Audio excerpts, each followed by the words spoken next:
Lok Sabha निवडणुकीपूर्वीच India आघाडीत फूट पडली असं दिसतंय।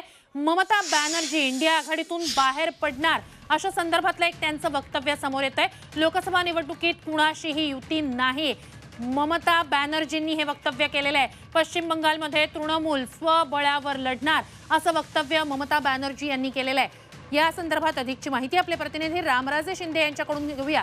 रामराजे, कसं बघायचं ममता बॅनर्जींच्या या निर्णयाकडे? गेल्या काही काळातल्या घडामोडींच्या पार्श्वभूमीवरचा हा निर्णय?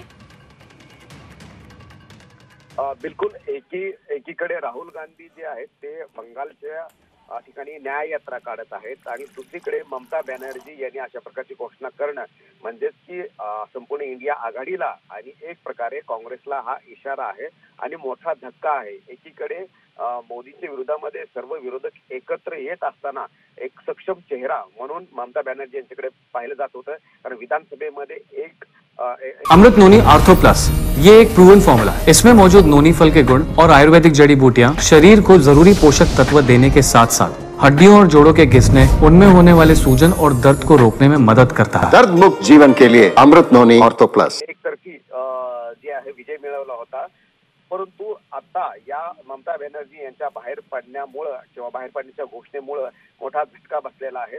आधीच शिवसेना आणि राष्ट्रवादी मध्ये फूट पडलेली असताना ममता बॅनर्जी यांच्या पक्षानं माघार घेणं म्हणजेच की एक मोठा इंडिया आघाडीला हा झटका म्हणावा लागेल आणि तो पण निवडणुकीच्या अगोदर।